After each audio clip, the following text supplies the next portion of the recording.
Video just to help my students with predicting and balancing chemical equations. So if anyone needs more help with that, I just wanted to go over the equations quest that we did. Okay, well, first of all, we'll start with some balancing. So let's look at our first equation here and just pretend the big numbers aren't in front. So let's take a look. So I'm going to start off with my potassiums here. So how many K's are here? I'll say, well, there's 1 originally. And then how many over here? Well, there's 3. So then I think, well, if I put a 3 in front of this, I can get my 3 Ks. But remember, that is going to triple everything in this compound. So that means I've got 3 OHs also. All right, let's look at our PO4s. Now remember, that's a polyatomic ion, so I'm going to keep that together. So there's a PO4 there, so 1 PO4 and then 1 PO4 over there. So that's now balanced. So now I'm looking at my oxygen. So there's 1 oxygen here, but the 3 in front, that means there's 3 oxygens. So then I look over here, there's originally 1, so that means I'm going to put a 3 in front of that oxygen there. So now I've got 3. But that now makes 6 hydrogens. But I look over here, I've got 3 hydrogens here and 3 hydrogens over there. Voila, I've got 6 hydrogens. So that one's balanced there. All right, let's just take a look at another one here. So let's, again, pretend the numbers aren't in front of all this here. Okay, so we have a situation here. I'm going to start off by looking at my sodiums here. That might help me. So 1 sodium over here initially. I see that I've got 2 over here. So let me put a 2 in front of this right here, and that takes care of my 2 sodiums. Now what does that do? Well, that doubles everything over here. Okay, when I look, I've still got 1 sodium over here. So that's going to create a problem. So I'm not done balancing that yet, am I? So then I got to think to myself, well, if I put a 2 here, how many oxygens does that make here? Well, that makes 6 total oxygens. And over here, well, I'm going to need 6 oxygens. So then I put a 6 in front of here to get my oxygens to balance here. Okay, well, I think to myself, well, that's going to affect my sodium number over here, isn't it? Well, it turns out I've got extra space for sodiums. So 6 times 2 is 12 sodiums, but I've got 2 here already. So then I can put a 10 here because 10 plus 2 gives me 12 sodiums. Now let's look at my nitrogens, make sure they're balanced. So I've got 1 nitrogen here, but that 2 doubles everybody. So I've got 2 nitrogens, so there's 2 nitrogens there already. So that's balanced. So sometimes you just got to kind of go back and forth and just double check to make sure things balance okay.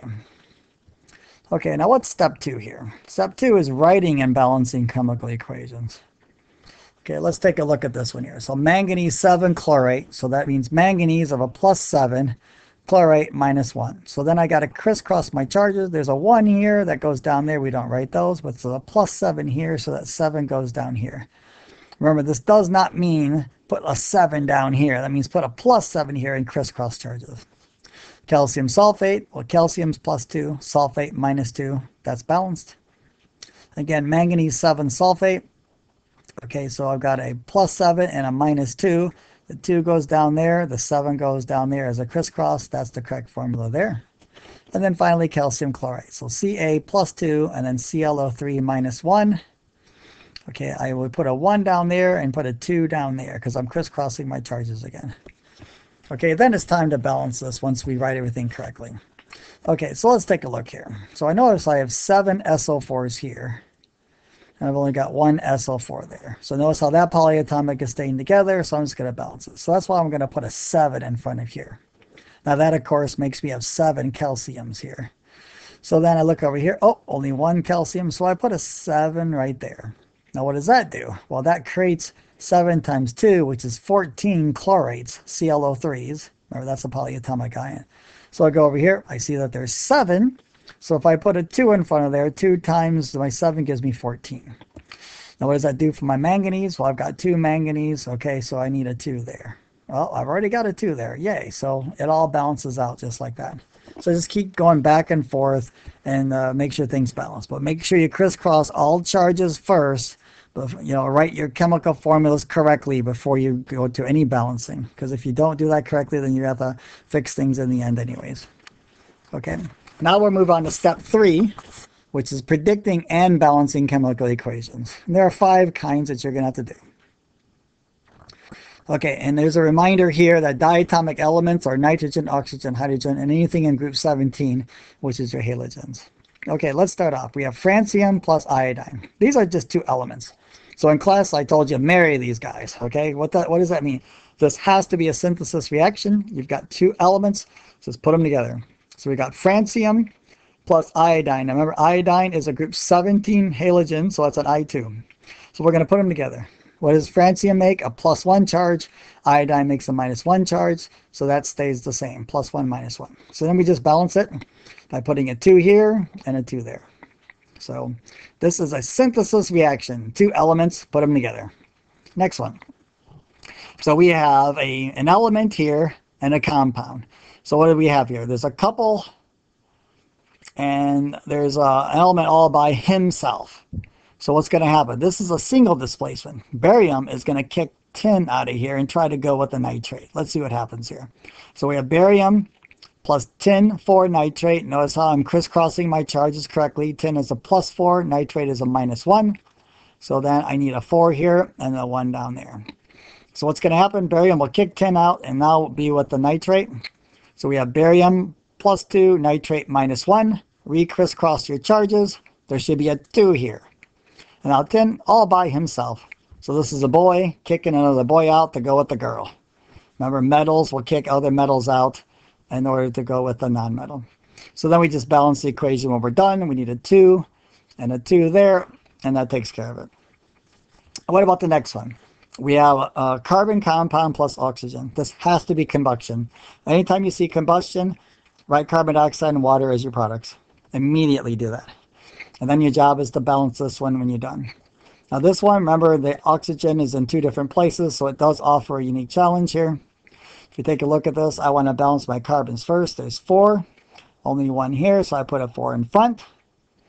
Okay, and then I want to balance my hydrogens. There's 9 plus 1, which is 10. I put a 5 here. And if you look at that, then there's 8 oxygens here, plus 5 over there to give me 13. If I put a 6 here, that gives me 12. Plus the 1 over here, I get 13. So that one's balanced. Okay, so we had a synthesis, a single displacement. This is our combustion. All right, let's go over the last 2. I've got a compound plus a compound. In class, I said this is a couple. This is another couple. So swing partners. So what does that mean? The manganese is going to go with the sulfate. The lithium will go with the acetate. So we start off with lithium sulfate. Lithium is +1, sulfate -2. Crisscross your charges. A 2 goes there, a 1 goes there. Manganese 5 acetate. There's a +5 here, a -1 there. Crisscross your charges. A 1 goes there, a 5 goes there. So now we have lithium sulfate and manganese 5 acetate. So look what happens here. The manganese 5 will now go with the sulfate. The lithium will go with the acetate. Remember to crisscross your charges. +5 here, -2. 2 goes down here, a 5 goes down there. Lithium is +1, acetate's -1. So we have an Li +1 to -1. Those are already balanced. And then go back and finish by putting your large coefficients, a 5, a 2, that is a 1, and that is a 10. Okay, last one. Here's a compound only. This is a couple all by themselves. Divorce them. So what does that mean? This must be a decomposition reaction. You've only got one compound, nothing else going on there at all. So they're now going in a divorce court. So we split them up into the elements. Gallium sulfide becomes gallium and sulfur. Gallium sulfide, we have a +3 on gallium, a -2 on sulfur. Crisscross those with a 2 and a 3. Now again, you just look on the periodic table to get charges for these guys. There's no Roman numerals. I'm going to write gallium by itself and sulfur by herself. And this is not a diatom. None of these guys are diatoms. Notice how the coefficients go in front now. There's a 2 there and a 3 there. I don't expect to see a little 2 and a little 3. Okay, a little 2 means there's a diatom, and a little 3 means a triatom. These are not diatoms or triatoms. Just write them out as their normal elements by themselves and balance the equation. Okay, so there you got it. Hopefully that helps you. And if any more questions, just let me know.